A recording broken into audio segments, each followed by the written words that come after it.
Washing மிஷினுக்கும் Vijay நடத்தக்கூடிய கட்சி தமிழக வெற்றி கழகத்திற்கும் என்ன சம்பந்தம்? இந்த வாஷிங் மிஷின் அப்படிங்கிறது விஜய் கட்சிக்கான சின்னமா? வாகைப்பூங்கிறது அவங்களுக்கு சின்னமாக கிடைக்கலையா? இந்த கேள்விகள் நமக்குள்ளே இருக்குது. ஏன்னா கொடி அறிமுகப்படுத்திட்டாங்க, சின்னம் என்ன அப்படிங்கிற கேள்வி.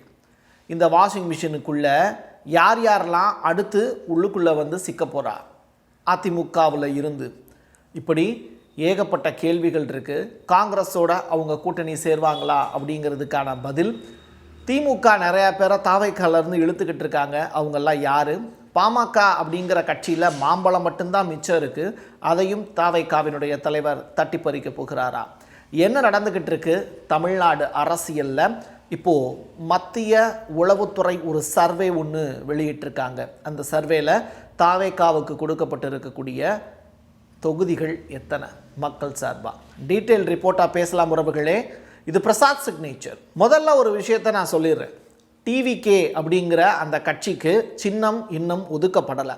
பட் செங்கோட்டையன் அவர்கள் ஈரோட்டில் வச்சு பேசியிருக்கக்கூடிய விஷயம், சின்னம் அப்படிங்கிறது நமக்கு கிடச்சிருச்சு, அந்த சின்னம் என்ன அப்படிங்கிறத விரைவிலேயே தலைவர் அறிவிப்பார் அப்படிங்கிற ஒரு ஸ்டேட்மெண்ட்டை சொல்லியிருக்காரு. இது ஒட்டுமொத்த தமிழ்நாட்டையுமே ஆக்கிரமிக்க போகிற ஒரு பெரிய சின்னமாக இருக்கும் அப்படிங்கிற ஸ்டேட்மெண்ட்டையும் கொடுத்துருக்கார். பட் இங்கே எழுப்ப வேண்டிய கேள்விங்கிறது ரொம்ப முக்கியமானது.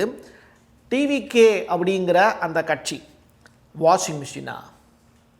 எதனால் இந்த கொஸ்டின் நம்ம எழுப்புகிறோம் அப்படின்னா, ஒரு கட்சி ஊழலுக்கு எதிராக களமிறங்குது அப்படின்னா அந்த கட்சியில் முதல்ல ஊழல் இல்லாமல் இருக்கணும். இவங்க ஆட்சிக்குன்னு வரலை, அதனால் இவங்க மேலே ஊழல் குற்றச்சாட்டு சொல்ல முடியாது. பட் இவங்க கூட்டணிக்குன்னு அதிமுகவை கேட்டாங்க, அதிமுக வரலை. ஆனால் அதிமுகவில் இருந்து செங்கோட்டையனை இழுத்துட்டாங்க. அடுத்து இந்த செங்கோட்டையன் மேலே இருக்கக்கூடிய புகார்கள்லாம் என்ன அப்படிங்கிறது ரொம்ப முக்கியமானது. அவர் ஊழல்வாதி அப்படின்னா அந்த ஊழல் வியாதியை எதற்காக இவங்களுடைய கட்சிக்குள்ளே வைரஸ் மாதிரி சேர்க்கணும் அப்படிங்கிற கொஸ்டின்.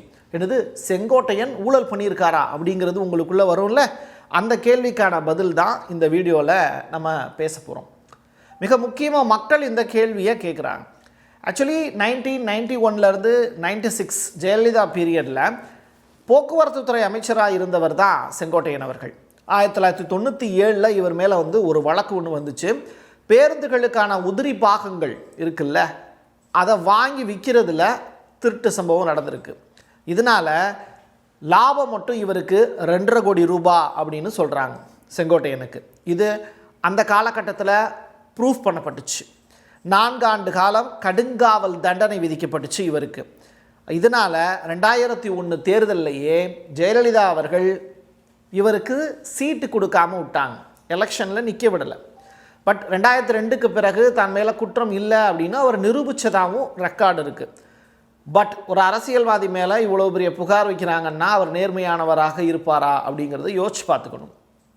இப்போது தாவேக்கா என்ன சொல்கிறாங்க, ஊழலை எதிர்க்கக்கூடிய கட்சின்னு டிஎம்கே மேலே ஒரு பெரிய புகார் சொல்லி டிஎம்கே தான் எங்களுக்கு எதிரி அப்படின்னு சொல்கிறாங்க. அதற்காக அவங்களுடைய ஐடி டீம் பெரிய அளவில் வேலை பார்த்துக்கிட்டு இருக்காங்க. இப்போது செங்கோட்டையன் அதிமுகவிலேருந்து வந்துட்டார். அடுத்ததாக இணையக்கூடிய சிறப்பு விருந்தினர் யார் அப்படின்னு சொல்லி நம்ம தேடும்போது நமக்கு கிடைச்ச ரிப்போர்ட் தான் அதிமுகவினுடைய தஞ்சாவூர் ஏரியாவில் ரொம்ப பிரபலமான ஒரு அரசியல்வாதி யாருன்னா இந்த வைத்தியலிங்கம் அப்படிங்கிற நபர். இந்த வைத்தியலிங்கம் அப்படிங்கிற நபர் வந்து பார்த்திங்கன்னா இவர் மேலேயும் ஒரு புகார் இருக்குது. இப்போ இவரை எடுக்க போகிறாங்க அப்படின்னா மக்கள் கேள்வி கேட்பாங்க, அடுத்தடுத்து அதிமுகவிலேருந்து தலைவர்களை இழுக்கிறீங்க, அவங்க நேர்மையானவங்களா? எதற்காக தாவைக்காவுக்கு நாங்கள் ஓட்டு போடணும்னு நினைக்கிறோமோ அதையே உடச்சிருவீங்க போலையே அப்படின்னு மக்கள் சிந்திப்பாங்கல்ல. அதற்கான பதில் தான் இது. ஸோ வைத்தியலிங்கம் யார்? Who is he? 2022 அறப்போர் இயக்கம் ஒரு புகார் இவங்க மேலே சுமத்தினாங்க. 28 கோடி ரூபாய் இவர் லஞ்சமாக வாங்கியிருக்காரு அப்படிங்கிறது புகார். எஃப்ஐஆர் கவர்மெண்ட் பதிவு செஞ்சுட்டாங்க. இன்றைக்கி தேதிக்கு டிஎம்கே கவர்மெண்ட் அமலாக்கத்துறையே சில விஷயங்களில் உள்ளுக்குள்ளே நுழைஞ்சு அதில் ஆட்டம் காட்டினா கூட அவங்க ஒரு கட்சியோட உறுப்பினர்கள்ட்ட செட்டில்மெண்ட் வாங்கிக்கிறாங்க அப்படின்னு. இப்போ அண்ணாமலை அந்த விஷயத்தில் ரொம்ப கிளவராக வேலை பார்த்தார். டிஎம்கேவை பற்றி பேசாமல் இருக்கிறதுக்கும் காசு வாங்கினார். டிஎம்கே செய்யக்கூடிய தொழில் இருக்குல்ல, அதுக்குள்ளேயும் பார்ட்னர்ஷிப்பாக உள்ளுக்குள்ளே நுழைஞ்சார். இதுக்கு பேர் தான் உள்குத்துங்கிறது. ஸோ அந்த மாதிரியான வேலையை அண்ணாமலை செஞ்சதை பார்த்துட்டு தான் இப்போ டிஎம்கே என்ன பண்ணுறாங்க, அதே மாதிரி ஏடிஎம்கேலையும் உங்கள் மேலே ப்ரெஷர் வராமல் இருக்கணும்னா ஒரு செட்டில்மெண்ட் கொடுங்க அப்படின்னு சொல்லி வாங்கிக்கிறாங்க அப்படிங்கிற புகாரும் இருக்குது. இது தொடர்பாக அறப்போர் இயக்கம் அளித்த புகாருங்கிறது பெண்டிங்லேயே கிடக்கு. ஸோ இவர் மேலேயே ஒரு புகார் இருக்கா, அப்போ இவர் எடுத்துக்கலாமா வேண்டாமா? டிவிக்கு நீங்களே சொல்லுங்கள். இப்போது அடுத்து மத்திய உளவுத்துறையினுடைய சர்வே ரிப்போர்ட் ஒன்று தினமலர் அப்படிங்கிற பேப்பரில் 6ஆம் தேதி ரிலீஸ் ஆச்சு. சரியா? இப்போ இந்த பேப்பரில் ரிலீஸ் ஆகியிருக்கக்கூடிய விஷயம் அப்படிங்கிறது ரொம்ப முக்கியமானது. இந்த தாவேகா அப்படிங்கிற கட்சி, தமிழக வெற்றி கழகத்திற்கு தமிழ்நாட்டில் என்ன செல்வாக்கு இருக்குது அப்படின்னு சொல்லிட்டு மக்கள் மத்தியில் நடத்தி இருக்கக்கூடிய ஆய்வின் அடிப்படையில் வருகின்ற சட்டமன்ற தேர்தலில் திமுகவுக்கு 90 தொகுதி கிடைக்கும் அப்படின்னு ரிப்போர்ட் ஃபைல் பண்ணியிருக்காங்க. தாவேகா 70 தொகுதிகளை கைப்பற்றும் அப்படிங்கிறது ரிப்போர்ட்டு. அதிமுகவுக்கு 35 தொகுதிகள் மட்டுமே கிடைக்க வாய்ப்பு. நாம் தமிழர் கட்சி ஒரே ஒரு தொகுதியிலேயாவது வெற்றி பெறும் அப்படிங்கிற நம்பிக்கை. இதில் இழுபறி மட்டும் 38 தொகுதிகளில் இருக்குது அப்படிங்கிறது தினமலர் கொடுத்துருக்கக்கூடிய சர்வே ரிப்போர்ட்டாக மத்திய உளவுத்துறை திரட்டினதான் அவங்க சொல்கிறாங்க. தாவேகாவினுடைய தேர்தல் வியூகம் என்ன, அவங்களுடைய கொள்கை, அந்த ஏடு எப்போ வெளியாக போகுது, அதை வச்சு மறுபடியும் ஒரு பெரிய அரசியல் மாற்றம் கடைசி நொடி வரைக்கும் மக்களுடைய மனசில் என்ன இருக்குங்கிறத நம்மளால் கண்டுபிடிக்க முடியாது. பட் இன்றைக்கி இருக்கக்கூடிய ரிப்போர்ட்டை தான் இன்றைக்கி மத்திய உளவுத்துறை ரிப்போர்ட்டாக ஃபைல் பண்ணியிருக்காங்க. அது தாவேகாவுக்கு சாதகமாக இருக்குது. அடுத்ததான் சின்னம் கிடைத்து விட்டது என செங்கோட்டையன் ஈரோட்டில் சொன்ன தகவல். பட் என்ன சின்னம் அப்படிங்கிறது இன்ன வரைக்கும் டிக்ளேர் ஆகலை. ரைட்டா? அது வாகைப்பூவாக இருக்குமா, வாஷிங் மிஷினாக இருக்குமாங்கிறது நமக்கு தெரியாது. இப்போது அதிமுகவினுடைய பன்னீர்செல்வம் ஓபிஎஸ்னுடைய அடுத்த குறி அப்படின்னு என்ன அப்படின்னு சொல்லி ஒரு கொஸ்டின். இப்போது ஓபிஎஸ் தமிழக வெற்றி கழகத்தில் சேர்க்கறதுக்கான எல்லா வேலையும் செங்கோட்டையன் மூலியமாகவும் செஞ்சார். இதை பார்த்த அமித்ஷா அவர்கள் தாவேகாவுக்கு கூடுதல் பலம் சேர்றதை விட அதிமுகவுக்கு கூடுதல் பலத்தை சேர்க்கணும் அப்படின்னு அண்ணாமலை மூலியமாக சில தூது நிகழ்வுகளை நடத்தினாங்க. அது ரிலேட்டடாக ஏகப்பட்ட விஷயங்களும் பேசு பொருளாக மாறிச்சு. அதில் ஓபிஎஸ்ஸை மறுபடியும் எடப்பாடியோடு சேர்த்துக்கிறதுக்கான வேலையை தொடங்கியிருக்காங்க.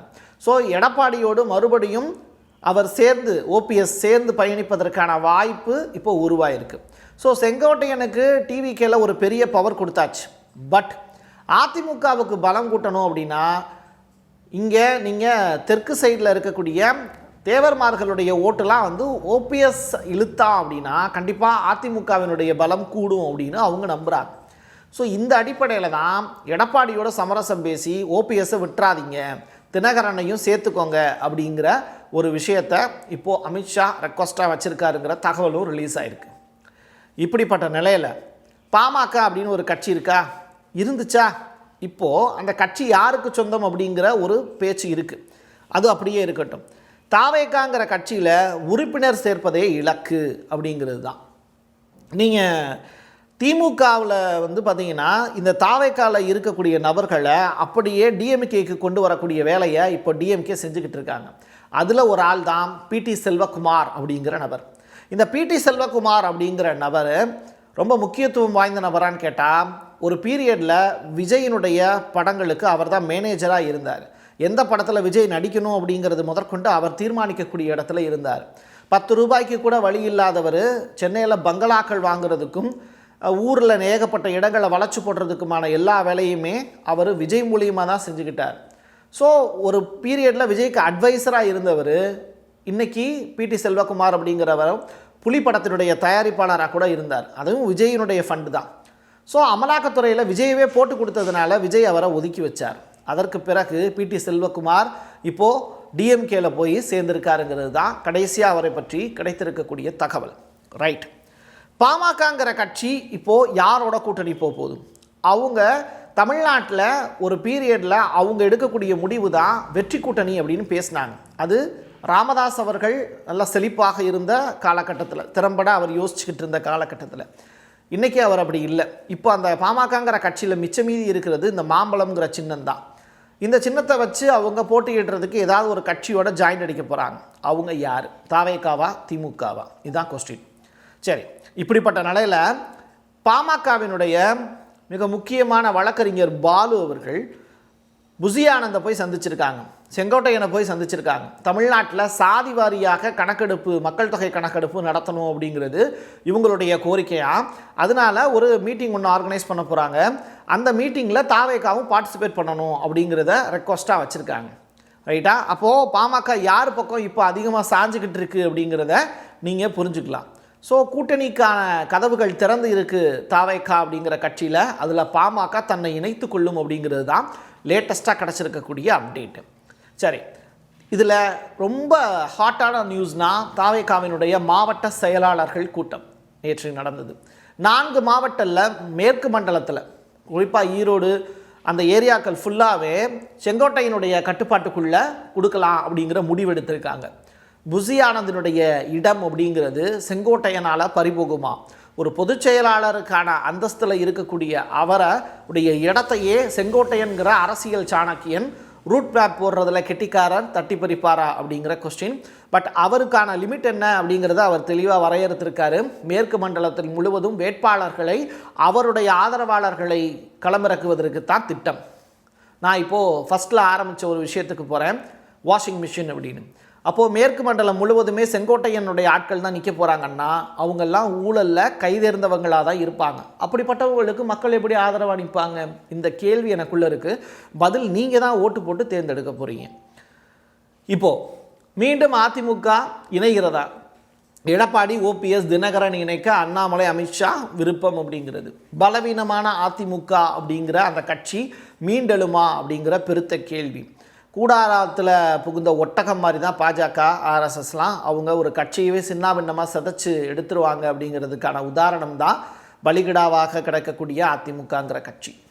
அடுத்ததாக டேட்டா அனலிசிஸ்ட் பிரவீன் சக்கரவர்த்தி ஒரு வேஸ்ட் ஃபெல்லோவா இல்லை சூப்பர்வான ஹீரோவா அப்படிங்கிறத மக்களுக்கு தெரியாது. ஏன்னா இவங்கெல்லாம் திரைக்கு பின்னாடி இருந்து வேலை செய்யக்கூடியவங்க. காங்கிரஸினுடைய மிக ராகுல் காந்தியினுடைய சப்போர்ட்டர் அப்படிங்கிற சொல்கிறாங்க.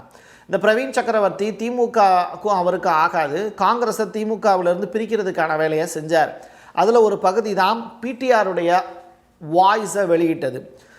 டிஎம்கேட்ட இவ்வளவு பணம் இருக்குது, அந்த பணத்தை எப்படி செலவு பண்ணுறதுன்னு தெரியாமல் தவிக்கிறாங்க மருமகனும் உதயநிதி ஸ்டாலினும் அப்படின்னு சொல்லிட்டு பிடிஆர் பழனிவேல் தியாகராஜன் அவர்களுடைய ஆடியோ ஒன்று ரிலீஸ் ஆச்சுல்ல, அது பிரவீன் சக்கரவர்த்தியோடு பேசியிருந்த ஆடியோ. இவர் தான் அதை ரெக்கார்ட் பண்ணி வெளியிட்டாருங்கிற செய்தி. அப்பையிலிருந்தே திமுகவுக்கும் இந்த பிரவீன் சக்கரவர்த்திக்கு ஆகாது. பட் இவர் காங்கிரஸ் திமுக கூட்டணியை உடைக்க ட்ரை பண்ணார். ஆனால் தாவேகாவில் இணைகிறதுக்கு 2 முக்கியமான தகுதிகள் வேணும். ஒன்று, வருமான வரித்துறையினுடைய கிங்கு அப்படின்னு அழைக்கப்பட்டு இன்றைக்கி அந்த வேலையவே ராஜினாமா பண்ணிவிட்டு தாவேகாவில் தன்னை இணைச்சிக்கிட்ட அருண்ராஜ். ஜான் ஆரோக்கியசாமி இவர் பாமக வெற்றி பெறுவதற்கு ஒரு பீரியடில் அன்புமணிக்கு கைட் பண்ணவர். இன்றைக்கி அன்புமணியே பாமகவில் இருக்காரா என்னங்கிற டவுட் இருக்குது, அது வேறு விஷயம். பட் ஜான் ஆரோக்கியசாமியினுடைய பிளான் அப்படிங்கிறது ஒரு பீரியடில் பாமகவுக்கு ஓரளவு வெற்றி தேடி தந்ததுன்னு சொல்கிறாங்க. அந்த அளவுக்கு தேர்தல் வியூக வகுப்பாளர் அப்படின்னு சொல்கிறாங்க. அவர்கிட்டையும் பர்மிஷன் வாங்கணும். இவங்க 2 பேருமே, அருண்ராஜ் ஆகட்டும் ஜான் ஆரோக்கியசாமி ஆகட்டும், இந்த பிரவீன் சக்கரவர்த்தி வேண்டாம் அப்படின்னு சொல்லி ஒதுக்கிட்டாங்க. இதன் காரணமாக தாவேகாவிலையும் இடம் இல்லை.